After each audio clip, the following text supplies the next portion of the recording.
बाबा हमें कहते हैं गृहस्थ व्यवहार में रहकर पवित्र रहना है और हम सभी अन्य धर्म वालों से या साधु सन्यासियों सब से चैलेंज करते हैं कि आप लोगों को तो घर बार छोड़ना पड़ना पवित्र रहने के लिए, लेकिन हम गृहस्थ व्यवहार में रहकर पवित्र रहते हैं। तो इसलिए हमें देखना है कि घर गृहस्थ में रहते अपना परिवार संभालते, नौकरी धंधा संभालते हमें न्यारा और प्यारा रहना है।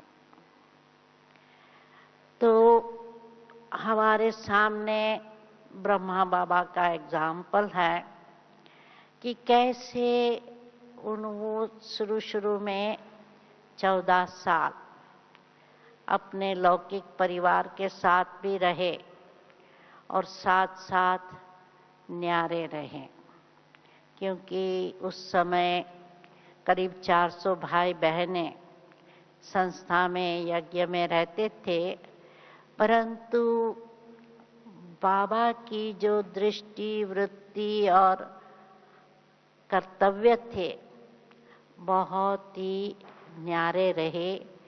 उनका बिल्कुल न अपने शरीर में मोह था न परिवार में मोह था। उनकी वृत्ति चाहे जसोदा मैया थी, चाहे निर्मल शांता दादी थी, चाहे ब्रिजेंद्रा दादी थी, उनकी दृष्टि और स्नेह जितना ही अन्य भाई बहनों के साथ था उतना ही अपने लौकिक परिवार के साथ रहा और बेहद का प्यार रहा। तो इसी रीत से हम भी यदि परिवार में रहकर अपनी दृष्टि को अलौकिक बनाएंगे तो क्या होगा कि हमारा प्यार तो रहेगा परंतु न्यारे अर्थात नष्टो मोहा होकर रह सकते हैं। तो देखना है कि प्यार के सागर से हमें प्यार तो लेते रहना है, क्योंकि बाबा के भंडारे में सब खजाने भरपूर पड़े हैं, इसलिए हम उनको प्यार का सागर कहते हैं। उस प्यार के सागर से हम जितना प्यार लूटेंगे हम औरों को लुटा सकेंगे। तो इसलिए हमको कभी ये नहीं कहना है कि ये लोग ये उनकी चाल चलन ऐसी है, हमारी निंदा करते हैं तो हम उनको कैसे प्यार करें, ये तो जैसे हमारे शत्रु हैं। तो यही बाबा ने कहा निंदा हमारी जो करे मित्र हमारा सो। तो जय बाबा ने ज्ञान की ये शिक्षा दी है, ब्रह्मा बाबा ने तो प्रैक्टिकल में करके दिखाई और उसका सबूत तो आपको मालूम ही होगा कि कैसे न्यूज़पेपर में एक बार ब्रह्मा कुमारी और ब्रह्मा बाबा को बदनाम किया कि उनके पास 400 रानियां हैं, उनको अभी 16,108 रानियां चाहिए। तब जब जगदीश भाई ने पूछा कि बाबा क्या करें, इस पत्रकार को, एडिटर को हम कुछ पत्र लिखें और उनको विरोध करें, तो बाबा ने कहा नहीं, उनको बुलाकर उनको चाय पानी दो और कहो आप हमारे मित्र हो, और वो सचमुच मित्र बन गया। तो ब्रह्मा बाबा ने ये प्रैक्टिकल में दिखाया। हाँ, गाली देने वाले को गले लगाओ। कोई भी बाबा के सामने आता था तो प्यार से इतना पिघल जाता था कि वो समझो उनको मारने के लिए भी आता था, उनका खून करने के इरादे से आता था, परंतु उनको पिता जैसा प्यार का अनुभव होता था और वो वहाँ से चला जाता था। तो इसी रीत से हमारी भी यदि दृष्टि वृत्ति हर एक के प्रति कि ये प्रभु के लाडले बच्चे हैं ऐसी रहे, तो हमारा प्यार सबके साथ रहे, क्योंकि उन्हों का हमें अवगुण नहीं देखना है, विशेषता ही देखनी है। और जितनी औरों की विशेषता देखते रहेंगे, हमारी स्नेह भरी दृष्टि रहेंगे। फिर न्यारे रहने के लिए बाबा हमें युक्ति बताते हैं। वैसे ब्रह्मा बाबा ने भी बहुत न्यारेपन का सबूत दिया था कि बाबा जब विश्व किशोर भाव बीमार थे, बम्बई में थे, ऑपरेशन कराया, तो बाबा मुरलियों में भी कहते थे कि मेरे सपूत बच्चे को मैं सकाश दे रहा हूँ, रात को जाग जाग कर सकाश दे रहा हूँ। पीछे जब भाव ने शरीर छोड़ा तो वो बम्बई से बहनों ने फ़ोन किया और पूछा कि क्या करें, भाव के शरीर को यहाँ आबू ले आवें। तो बाबा ने कहा नहीं, अभी आत्मा तो चली गई, शरीर को यहाँ लाने की क्या दरकार है। तो इसलिए जितना भी प्यार था, जितना भी भाव, बाबा का राइट हैंड था, परंतु बाबा ने जब समाचार सुना तो भी न आश्चर्य हुआ, न अपना कोई स्नान करते थे वो बंद किया, बस सुना और बाथरूम से ही जवाब दे दिया कि भले वहाँ ही उनका अंतिम क्रिया कर लेना। और जब समझो वहाँ से बम्बई से रोज मैसेज आते थे, संदेशी रोज भोग लगाकर मैसेज भेजती थी, बाबा ने मधुबन में सुनाने नहीं दिया। बाबा ने कहा यदि लोग हैं ये मैसेज सुनेंगे तो उन्हों का बुद्धि योग भाव में जाएगा, तो जो सुनाने वाला है उसके ऊपर पाप चढ़ेगा। तो इस रीत से बाबा ने न सिर्फ खुद तो नष्ट मोहा बने, परंतु कर्मों की गति भी समझाते रहे और औरों को भी नष्ट मोहा बनाने की उन्होंने युक्तियां बताई कि देखो जैसे गीता में है सब मरे पड़े हैं। पहले तो हम जब ज्ञान में आते तो हम मरजीवा बनते हैं, तो मरजीवा बन गए, माना मर गए, तो हमारे लिए तो लौकिक सब मर गए, बाकी हाँ उनको हम अलौकिक दृष्टि से देखते हैं तो मोह नहीं पड़ेगा। अपने देह में भी बाबा कहते हैं मोह ना हो, क्योंकि ये जब हम बाबा के बने, हमने बाबा को कहा बाबा सब कुछ अब आपका है, न तन मेरा है, न मन मेरा है, न धन मेरा है, सब कुछ आपका है।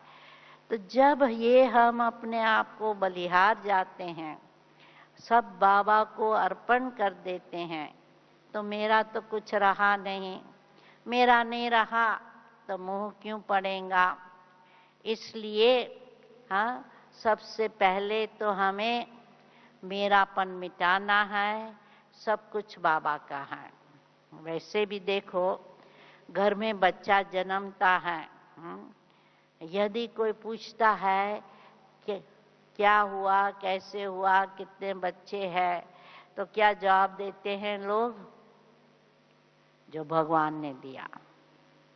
तो कहते हैं भगवान ने दिया। धन के लिए भी यदि कोई पूछते हैं आपके पास कितना धन है, तो कहेंगे भगवान ने जो दिया है।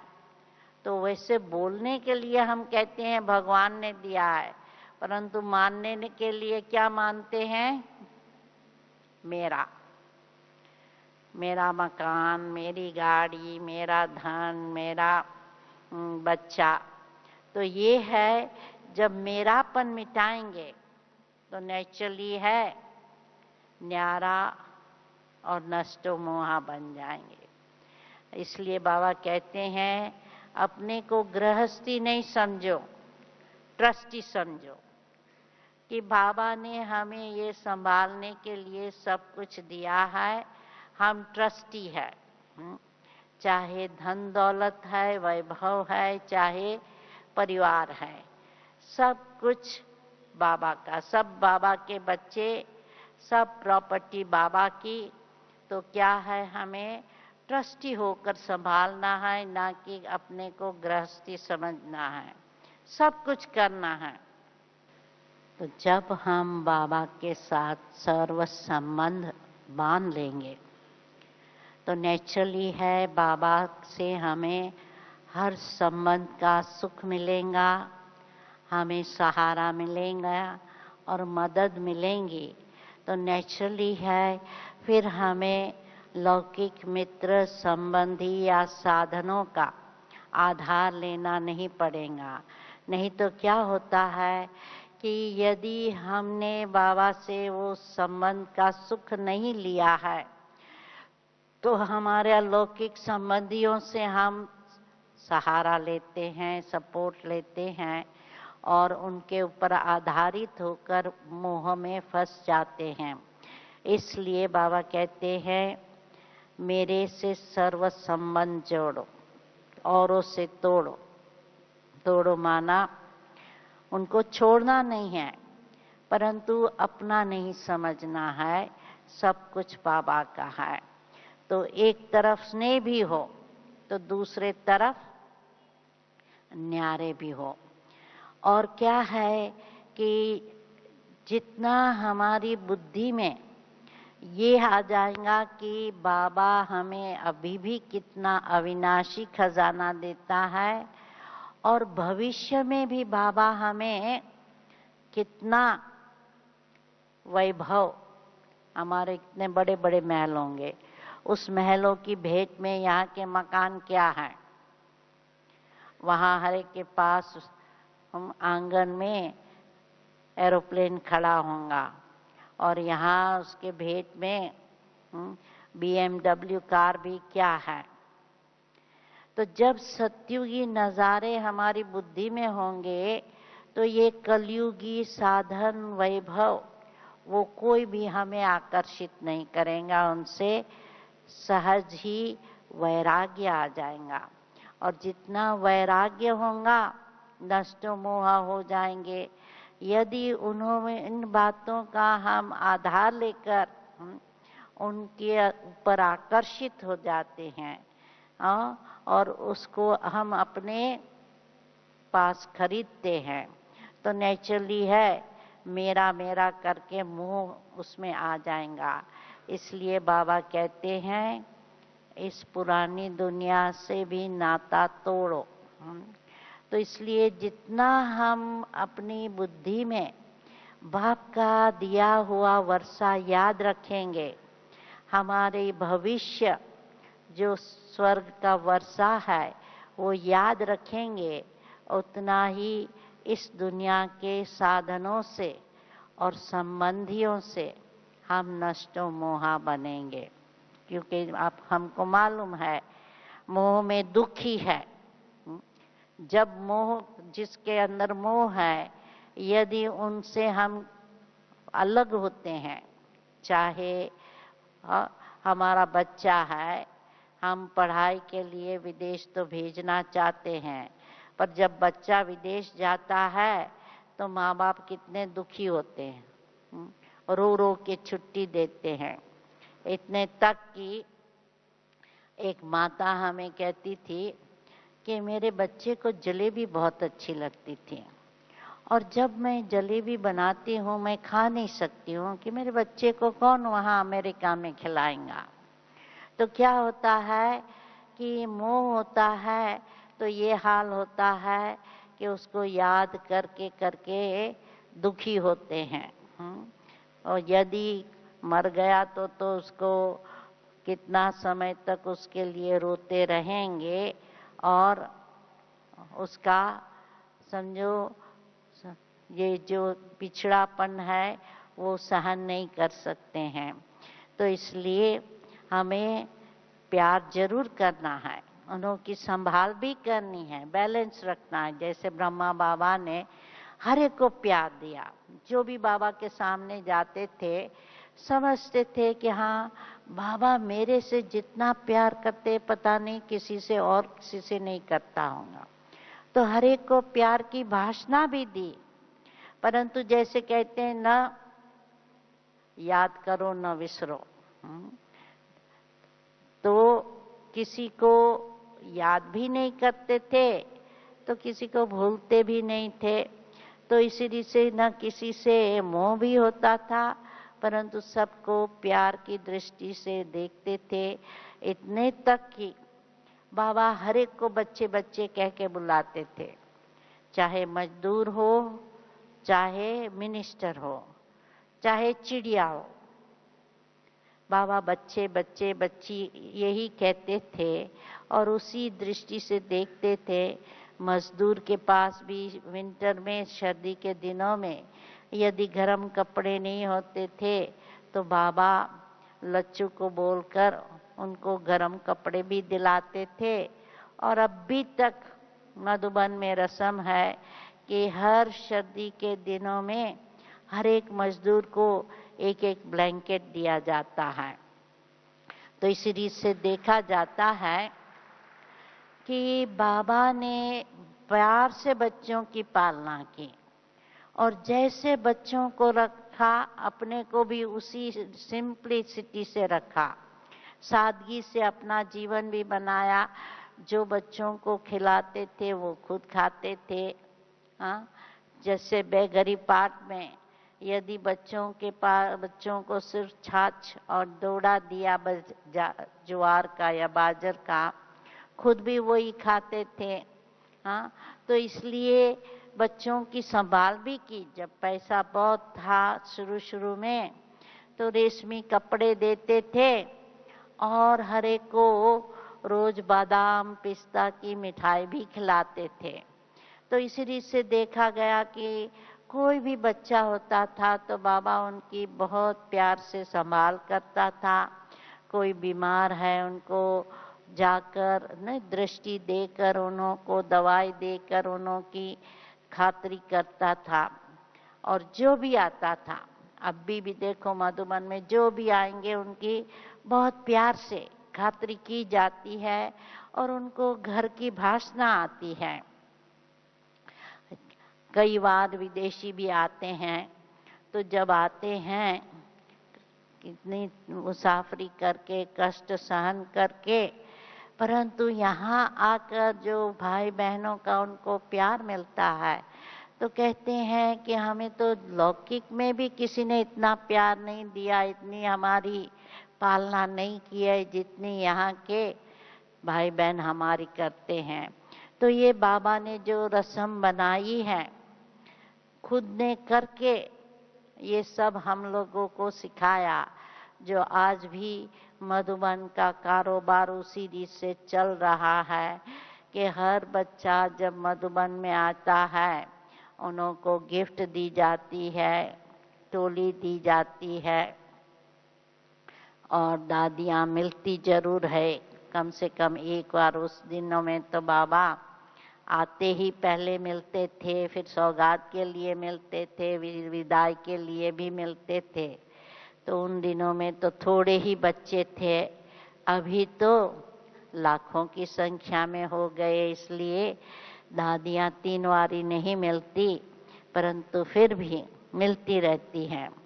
तो ये क्या है कि जैसे दादियाँ और बाबा ने प्रेम से सबकी पालना की, हमें भी यही ध्यान में रखना है, चाहे लौकिक है अलौकिक है, भाई भाई की दृष्टि रखकर उनसे इतनी प्रेम की दृष्टि देकर उनको सहयोग देना है, शुभभावना रखनी है और उनके लिए कभी कभी कुछ सैक्रिफाइस करना है, त्याग करना है, तो वो भी जरूर करना है। अभी सवाल रहा बेफिक्र बादशाह बनने का, क्योंकि क्या है कि यूजुअली ऐसे होता है कि जब घर गृहस्थ में रहते हैं तो समझते हैं कि हमें अपने परिवार की संभाल करनी है, चलाना है, इसलिए चिंता हो जाती है। परंतु जब ये समझेंगे कि ये बाबा का परिवार है, हम सिर्फ निमित्त है, ये निमित्तपन का भान रहने से चिंता नहीं रहेंगी। यदि ये होगा मैं उनको कमा कर खिलाता हूँ या हम उनको पका कर खिलाते हैं, हमारे ऊपर ये इतना आधारित है, तो क्या होता है, गड़बड़ हो जाती है। इसलिए मैं पना बाबा हमेशा कहते हैं छोड़ो और बाबा बाबा करते रहो, बाबा का सब कुछ है। तो इसलिए बाबा ने ये लेसन हमको घड़ी घड़ी पक्का करता है। जब मैं बोलता हूँ तो ये याद रखो मैं आत्मा हूँ, जब मेरा कहते हो तो ये याद रखो मेरा बाबा। इसलिए चिंता फिकर नहीं करनी है, क्योंकि क्या होता है कि दुनिया में आजकल धन की बहुत गड़बड़ी है। रुपये की वैल्यू ऊपर नीचे होती रहती है, कईयों की नौकरियां छूट जाती है, कईयों को धंधे में नुकसान होता है। तो क्या होता है, इस कारण कईयों को चिंता होती है। और कभी कभी जैसे सेंटरों में भी बड़ा बड़ा प्रोजेक्ट करते हैं, बड़ा बड़ा प्रोग्राम करते हैं, तो लोगों को चिंता होती है कि कैसे होगा, क्या होगा, कौन करेगा। तो ये देखना है कि बाबा ने हमें नॉलेजफुल बनाया, हर एक बात का बाबा ने हमें जवाब दिया है। कौन करेगा, मैं करूँगा, कब होगा, अब होगा, कब नहीं पूछना है, अब। बाबा कहते हैं नाउ और नेवर का स्लोगन कि अब भी नहीं तो कभी नहीं, कब करेंगे नहीं, अभी करना है। कभी ये नहीं सोचो कि भाई मैंने किया नहीं है, कभी क्या होगा, कैसे होगा, नहीं। मुझे एक एग्जाम्पल याद आता है कि ऑस्ट्रेलिया के कुछ भाई हैं, नई सेवा करने के लिए न्यूजीलैंड गए। तो उन दिनों में उनको तो बहुत उमंग उल्लास था, जवान थे, तो इसलिए उन्होंने कहा हम तो वहाँ जाएंगे, नौकरी ढूंढेंगे और सेंटर शुरू करेंगे। तो उस समय इतनी बचत तो होती नहीं थी खुद के पास ना, मेन सेंटर के पास। तो वो लोग क्या करते थे, पहले छोटा मकान लेकर, किराए पर लेकर शुरू कर देते थे क्लास। अब उन्होंने सेकंड हैंड फर्नीचर लिया, सोफा सेट, परंतु सोफा सेट का कपड़ा भी खराब हो गया था, स्प्रिंग भी खराब हो गई थी। तो उन्होंने मन में सोचा कि हमने कोई न कोई जन्म में ये सोफा रिपेयर करने का काम जरूर किया होगा।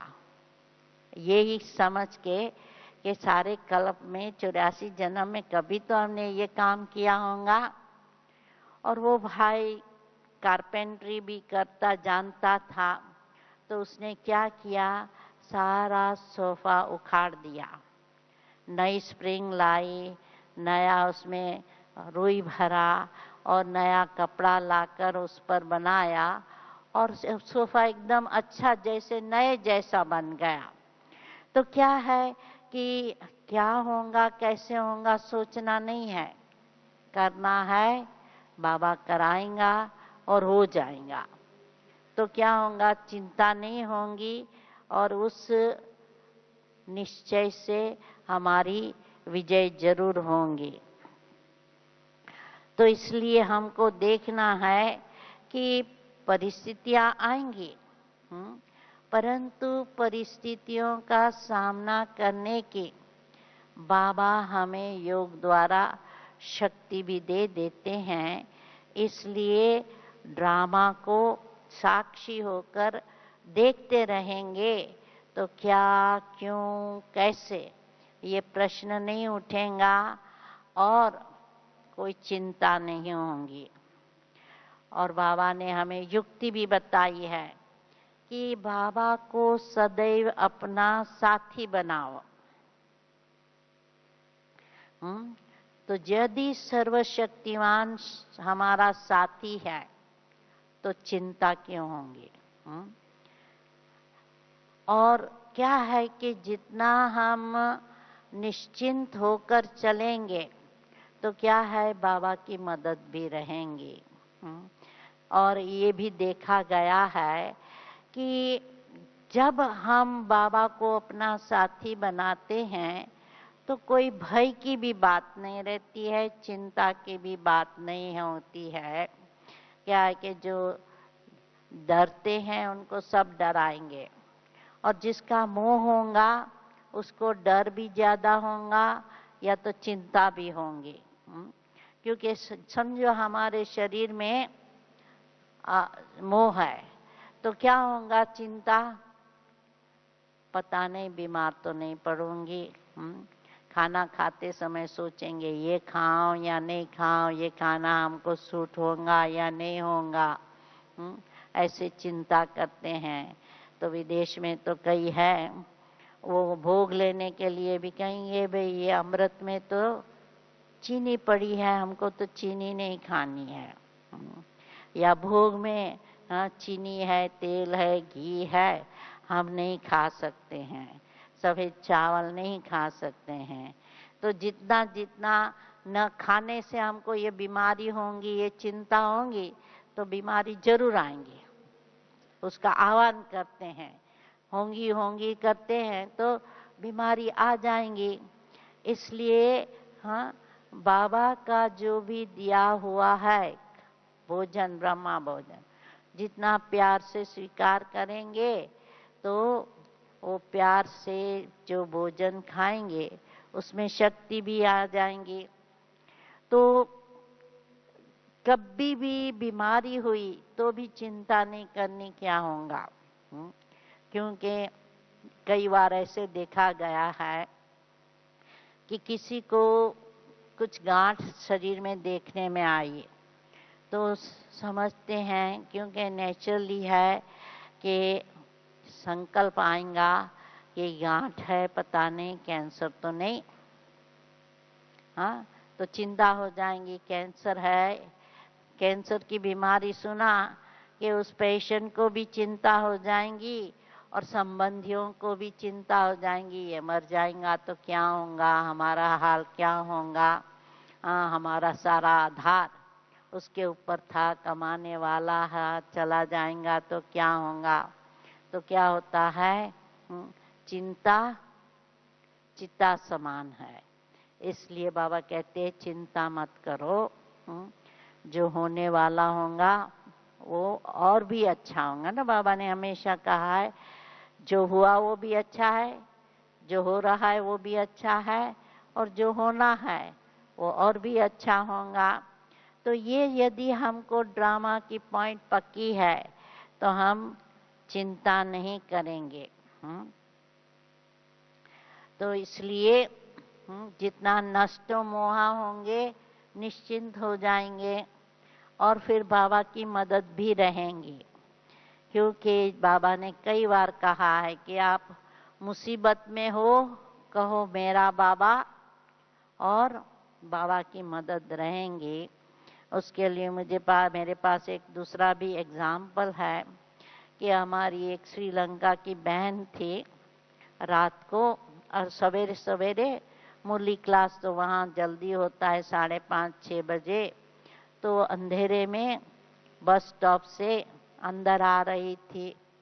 तो जब आ रही थी तो रास्ते में इतनी लाइट नहीं थी, अंधेरा था, और एक कोई व्यक्ति ऐसा खड़ा था जो उसको लगा कि इसकी दानत कुछ अच्छी नहीं लगती है। तो वो तो मन में बोलती रही मैं शिव शक्ति हूँ, शिव बाबा मेरा साथी, ऐसे बोलकर वहां से पास हो गई। उसके बाद कोई दूसरी बहन वहां से पास हुई तो इस भाई ने उसके ऊपर अत्याचार व्यभिचार किया। तो दिन के टाइम में रेडियो पर अनाउंस हुआ कि इस समय इस लेन में किसी ने कोई ऐसी शंकास्पद व्यक्ति देखी हो तो बोलना। तो उसने क्या किया, वो गई पुलिस स्टेशन पर और आदमी को देखा तो वही सवेरे वाला आदमी था। तो उसने पूछा कि मैं तो 5 मिनट पहले वहां से गुजर गई थी, आपने कुछ नहीं किया और इस बहन को क्यों आपने मारा? तो कहता है आपके साथ तो कोई बड़ा लंबा चौड़ा आदमी था, हम कैसे आपके ऊपर कुछ कर सकती हूँ। तो क्या है, जैसी हमारी स्मृति होती है ना, वैसा उन्हों को साक्षात्कार होता है। इसलिए क्या है कि हमें हमेशा बाबा को अपना साथी बनाना है। और मेरा बाबा कहने से क्या होगा, कई बार हमने कईयों का ऐसे सुना, एक्सीडेंट में उसने बाबा को याद किया और कार भल एकदम खत्म हो जाती है, पर ब्राह्मण को कुछ नुकसान नहीं होता है या बहुत थोड़ा नुकसान होता है। तो इसलिए हमको देखना है कि यहाँ हमको माया जीत बनना है और निर्भय और निश्चिंत बनना है। तो जितना बाबा पर विश्वास रखेंगे, साथी बनाएंगे, तो निश्चिंत रह सकेंगे। और उसके साथ साथ बाबा कहते हैं बेफिक्र बादशाह, अर्थात बादशाह कौन बन सकता है?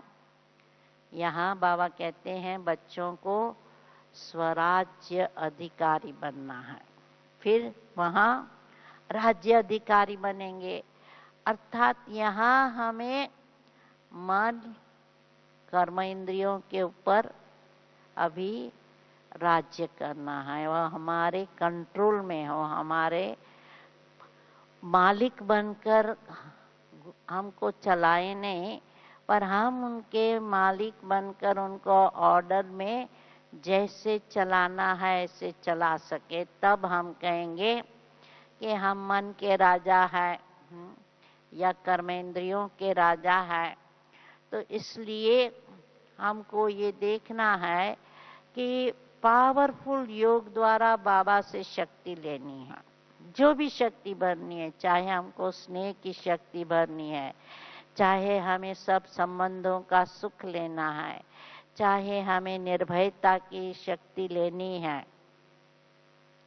तो सामना करने की शक्ति लेनी है, और कोई भी कार्य जो उसको हल करने की शक्ति लेनी है, विघ्नों को पार करने की शक्ति लेनी है, तो इसके लिए नेचुरली है कि हमारा पावरफुल योग होना चाहिए।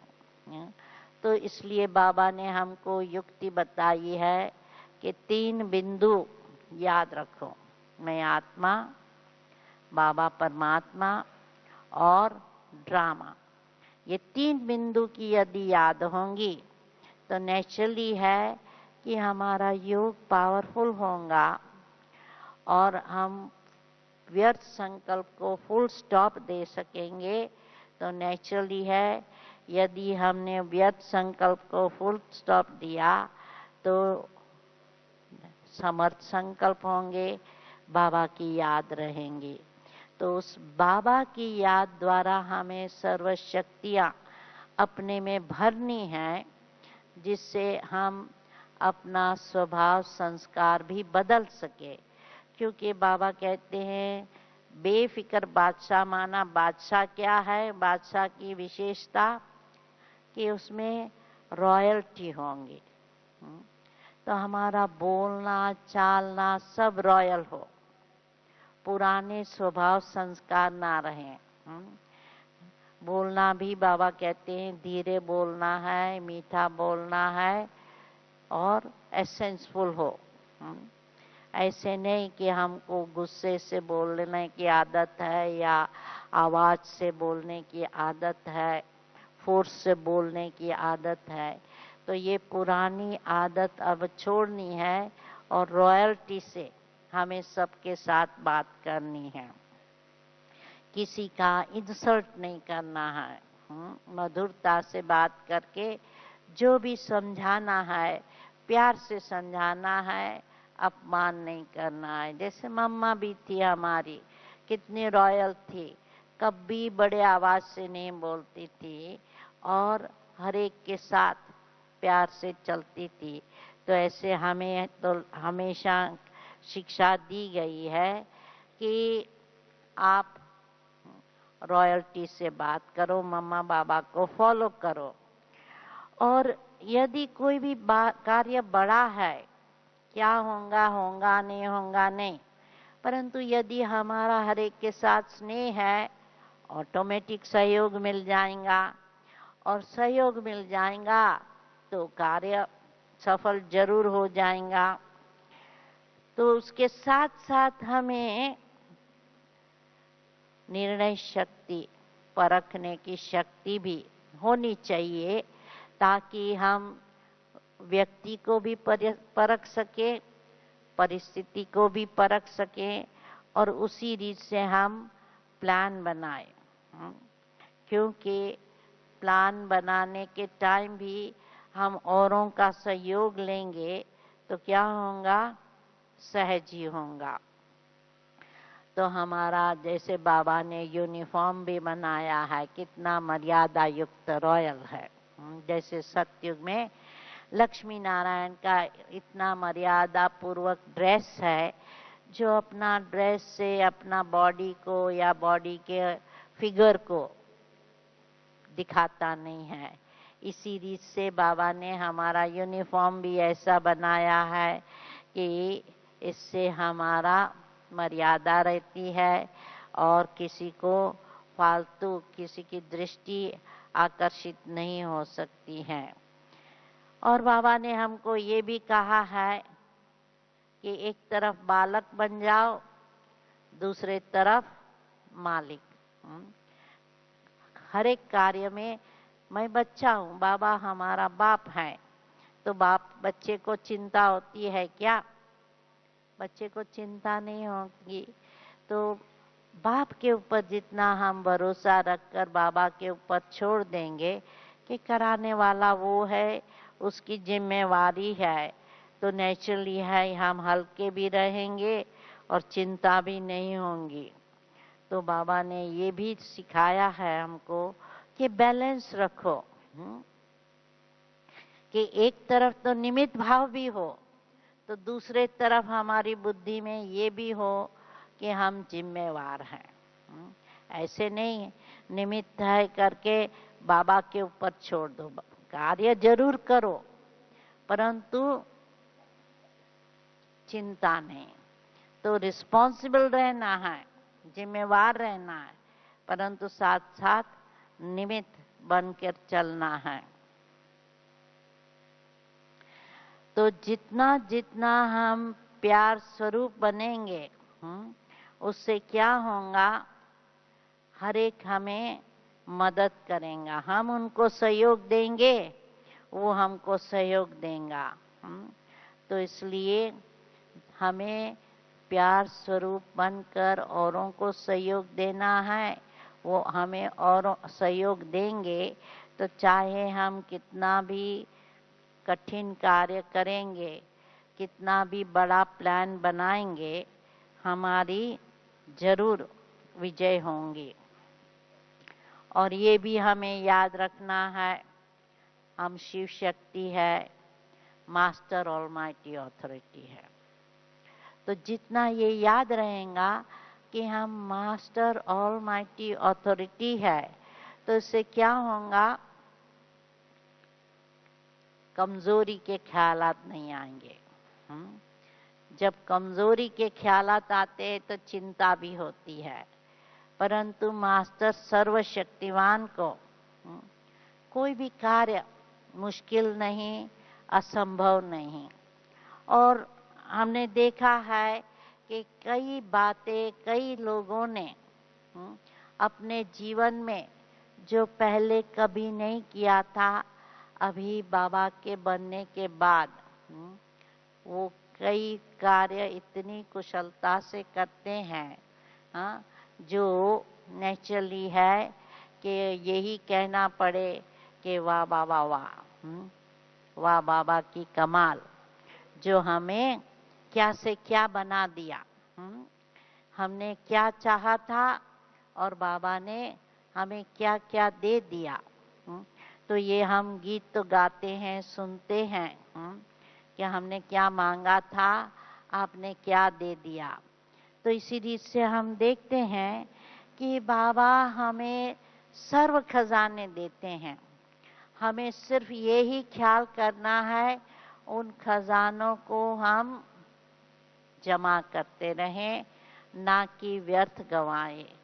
क्योंकि यदि हम उस खजानों को व्यर्थ गंवाते हैं तो नेचुरली है कि हम कमज़ोर रह जाएंगे। इसलिए अभी भी आपने क्लास सुना, व्यर्थ नहीं सोचना है, व्यर्थ छोड़ के समर्थ बनना है, वो बाबा हमेशा कहते रहते हैं। तो जो समर्थ है, नेचुरली है, उनको कोई भी चिंता नहीं रहेंगी। तो इसलिए बाबा जो ज्ञान का खजाना देते हैं, उस खजाने को भी हमें सिर्फ मनन चिंतन या श्रवण नहीं करना है, उसका स्वरूप बन जाना है। विशेष ड्रामा और कर्मा, ये दो बातों की हमें यदि बुद्धि में हमेशा रहे, स्मृति में रहे, तो हमारी स्थिति ऐसी पावरफुल हो जाएंगी जो हम सदैव निश्चिंत रह सकते हैं। ओम शांति।